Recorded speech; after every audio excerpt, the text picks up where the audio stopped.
Here is a transcript cleaned up, with all timestamps removed and the text polished for readability. 10 countries whose citizens face the toughest immigration barriers to the United States ***. Imagine spending years saving money, filling out visa forms, and preparing to move to the United States, only to discover that your passport alone could make the door almost impossible to open. In 2026, immigration rules are tightening, diplomatic tensions are rising, and for citizens of certain countries, getting into America is becoming harder than ever. Here are the 10 countries whose citizens face the toughest immigration barriers to the United States, and some of the reasons might surprise you. 10. Venezuela. When people talk about immigration challenges involving Venezuela, the story is rarely simple. It's not just about visas or paperwork. It's about politics, economic collapse, mass migration, and decades of complicated diplomatic relations between two governments that don't exactly see eye to eye. Over the past decade, Venezuela has experienced one of the largest migration crises in modern history. With millions of citizens leaving in search of stability and opportunity, many have looked toward the United States as a destination for safety, work, and a fresh start. But the path has become increasingly complicated as political tensions and sanctions reshape immigration policies. The United States has imposed multiple rounds of sanctions targeting Venezuelan officials accused of corruption, human rights abuses, or actions undermining democratic institutions. These sanctions often include travel bans and visa restrictions. U.S. officials once stated clearly that the goal was to send a message that human rights abusers and their families are not welcome in the United States. While those sanctions are primarily aimed at government figures and political elites, the ripple effects often reach ordinary citizens who simply want to travel, study, or immigrate legally. The timing couldn't be more complicated. At the same moment that many Venezuelans are trying to leave their country, the United States is tightening its immigration system and struggling to manage large numbers of asylum seekers arriving at the southern border. The political debate inside the U.S. has grown more intense, with policymakers arguing about security, border management, and humanitarian responsibilities. The result: Venezuelan migrants often find themselves caught between two powerful forces, a crisis pushing them to leave home and immigration systems that are becoming harder to navigate. Even humanitarian programs designed to help have become part of the policy tug-of-war. The United States created a special humanitarian parole program allowing a limited number of Venezuelans to enter legally if they had financial sponsors. The program dramatically reduced irregular border crossings after its introduction. But immigration policy changes quickly. Temporary protections for Venezuelans living in the United States have also been debated and revised multiple times. In 2025, authorities announced plans to end temporary protected status for hundreds of thousands of Venezuelans, arguing that continuing the program could undermine broader immigration enforcement efforts. Not surprisingly, these decisions sparked fierce debate. Some policymakers argue that strong immigration enforcement is necessary to manage border pressures and maintain national security. Others say humanitarian protections are essential for people fleeing economic collapse and political turmoil. The Venezuelan government itself has criticized some U.S. visa measures, calling them part of what it described as a campaign of criminalization against its citizens. All of this creates a confusing reality for ordinary Venezuelans who simply want a chance at a better future. For one person, a visa application might be approved. For another with the exact same dream, the process may become a maze of denials, delays, and uncertainty. That's what makes the Venezuelan immigration story so complex. It's not just about one policy or one government decision. It's about how diplomacy, sanctions, humanitarian concerns, and domestic politics collide, shaping who can enter the United States and who faces a much steeper climb. 9. Cuba.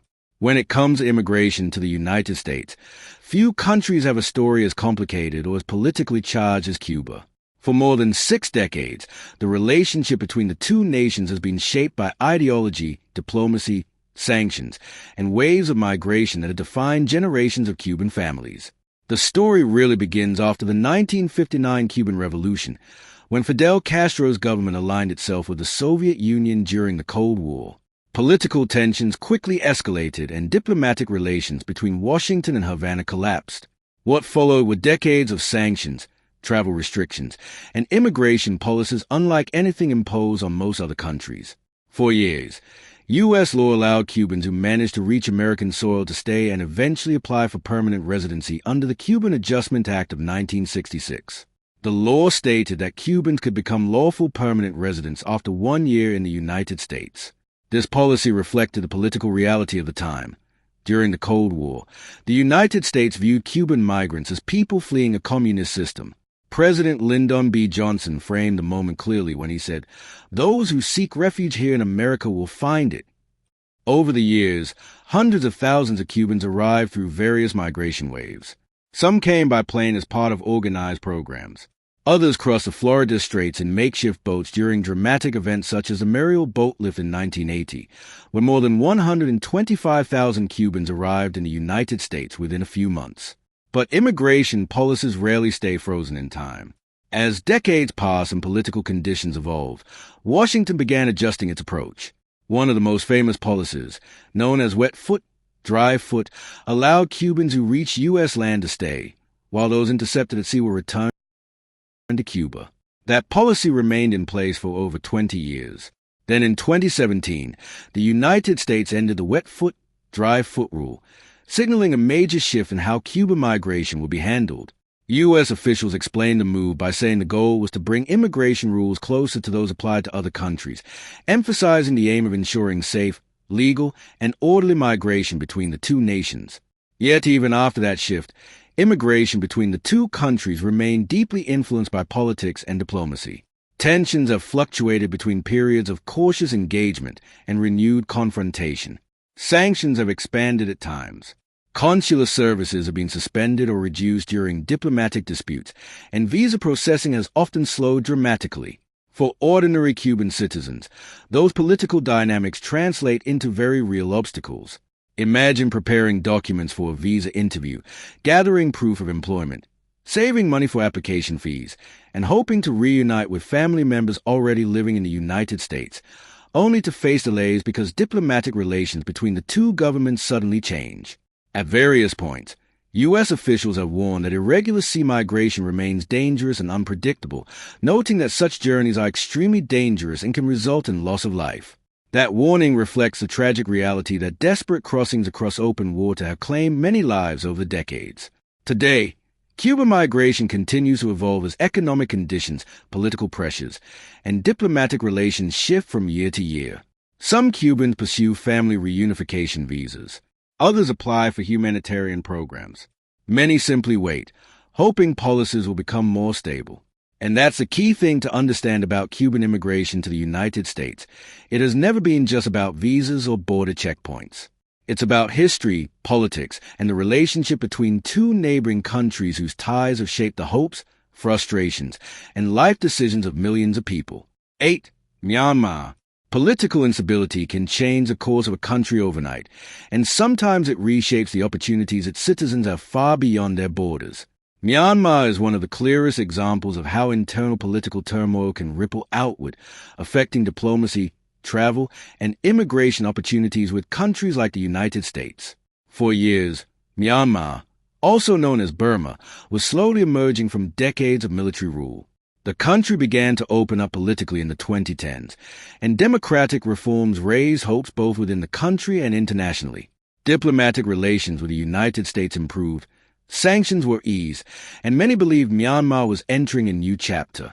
Then everything changed. In February 2021, Myanmar's military seized power in a coup, overthrowing the civilian government and detaining elected leaders. The move sparked widespread protests, political unrest, and international condemnation. The United States responded quickly with sanctions targeting military leaders and institutions tied to the ruling junta. President Joe Biden stated clearly that the military seizure of power was a direct assault on the country's transition to democracy and the rule of law. Sanctions are typically designed to pressure political leaders rather than punish ordinary citizens. But the reality is that these policies often affect broader diplomatic relations, and those changes can have consequences for travel, visas, and immigration pathways. When diplomatic ties become strained, the machinery of immigration often slows down. Visa processing can become more complicated. Security screenings may increase. Consular operations may be reduced or relocated. And for citizens hoping to move abroad legally, the path can become far less predictable. Myanmar's situation illustrates how quickly those dynamics can shift. Before the coup, the United States had supported democratic reforms and expanded diplomatic engagement. After the coup, Washington imposed multiple sanctions on individuals connected to the military leadership, emphasizing the goal of holding those responsible for undermining Burma's democratic transition accountable. While these sanctions are aimed at political figures, the broader family diplomatic waiting for fallout inevitably reunification affects paperwork everyday might citizens. face unexpected A student delays. hoping to study A in the skilled United worker States hoping may for wonder employment whether their abroad visa can interview encounter will be additional available. scrutiny simply because of the geopolitical situation surrounding their home country. Political instability inside Myanmar has also triggered a humanitarian crisis, with thousands of people displaced and many seeking refuge in neighboring countries. The United Nations Secretary-General has stated that the situation in Myanmar requires urgent international attention and a return to democratic governance. But political crises rarely resolve overnight, and as long as tensions remain between Myanmar's military leadership and the international community, diplomatic relations with countries including the United States are likely to remain complicated. For citizens hoping to immigrate legally, that complexity often translates into longer waits, stricter reviews, and fewer clear pathways. And that's the reality behind Myanmar's place on this list.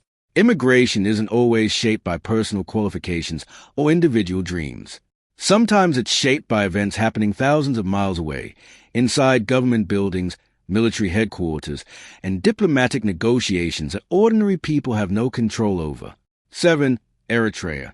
Small in size but often discussed in global migration conversations, Eritrea has produced one of the largest refugee populations relative to its total population. For many Eritreans, the idea of leaving the country is tied to a search for opportunity, safety, or simply the freedom to build a different future. Yet reaching destinations like the United States can be extremely difficult. Eritrea has long had strained diplomatic relations with several Western nations, and its political system has drawn strong criticism from international human rights organizations. One of the most frequently cited concerns is the country's system of national service, which can last for many years. Because of these issues, many Eritreans attempt to migrate abroad, sometimes through dangerous routes across Africa, the Mediterranean, or other regions. But even those who try to move through legal immigration channels often face steep challenges. One major hurdle is visa approval. Citizens from countries with limited diplomatic engagement with the United States often face greater visa scrutiny, more detailed background checks, longer processing times, and in many cases, higher refusal rates. For Eritreans, this can mean months or even years of uncertainty as they navigate complex immigration procedures. Diplomatic tensions also play a role. When relations between governments are limited, embassy operations and consular services can be constrained, affecting everything from visa interviews to document verification. The situation has drawn attention from international organizations concerned about migration pressures and human rights conditions. The United Nations Human Rights Council once described Eritrea's national service system as involving indefinite conscription and forced labor, a criticism strongly rejected by Eritrean officials, who argue that the system is necessary for national defense and stability. President Isaias Afwerki has repeatedly defended his government's policies, saying that the narrative presented about Eritrea does not reflect the reality on the ground. Those conflicting narratives between international observers and Eritrean authorities help explain why the country remains a frequent topic in migration discussions. For Eritrean citizens hoping to immigrate to the United States, the process often involves navigating a complicated web of policy, diplomacy, and global politics. A student applying for a visa might face additional scrutiny. A professional seeking employment opportunities abroad may experience longer processing times. A family hoping to reunite with relatives already living overseas might wait years for approvals. And that's the broader story behind Eritrea's immigration challenges. It isn't simply about filling out forms or meeting financial requirements. It's about how political realities, international relations, and global migration pressures intersect, creating barriers that many hopeful migrants must work incredibly hard to overcome. 6. Somalia. Somalia's immigration story is shaped by decades of instability, security concerns, and a long struggle to rebuild national institutions after years of civil conflict. For many Somalis, the dream of moving abroad, especially to the United States, represents not just opportunity, but safety, stability, and the possibility of a fresh start. But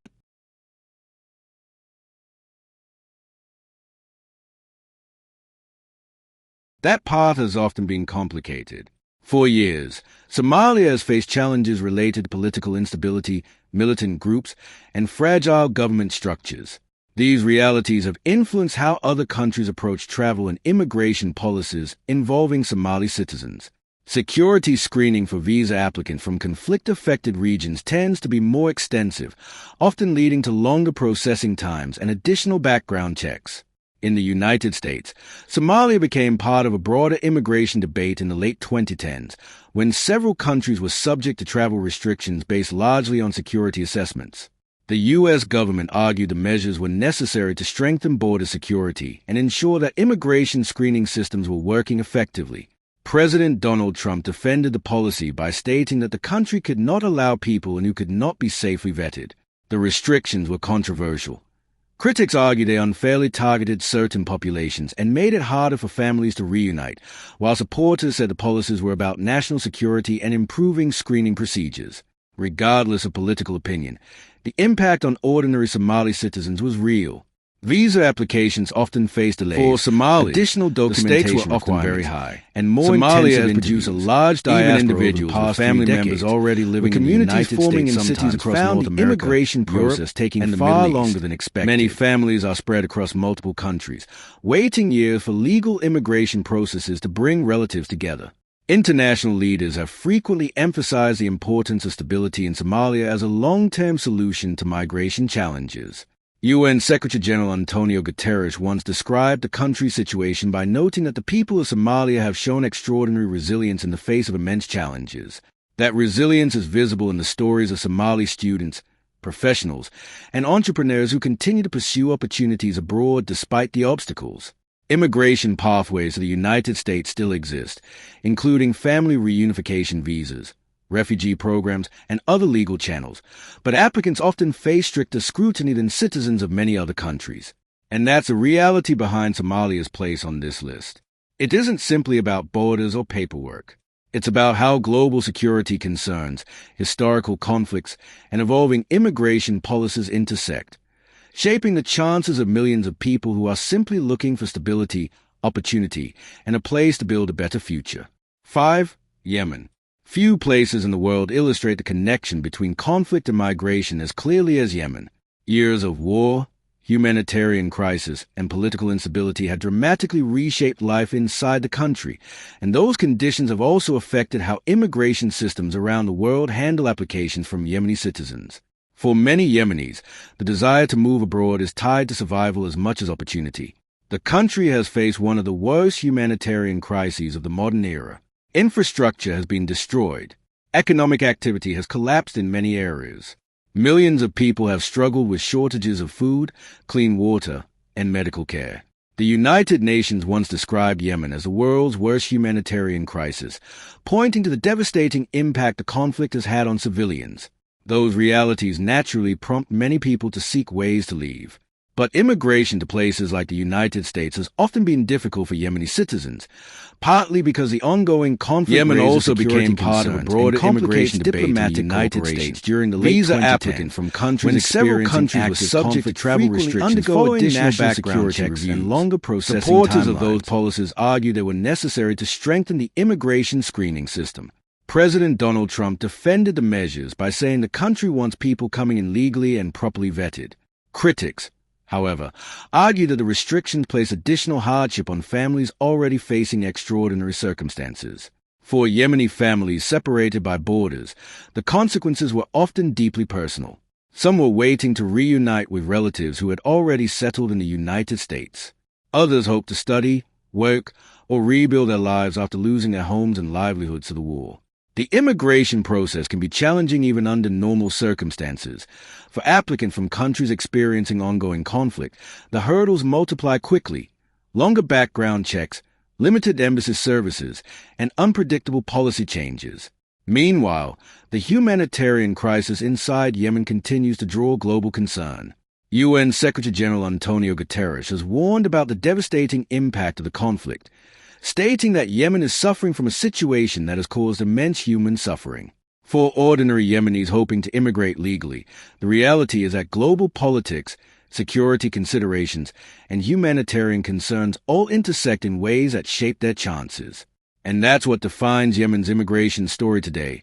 Not simply a question of visas or paperwork, but a reflection of how war, diplomacy, and international security concerns can influence which doors open and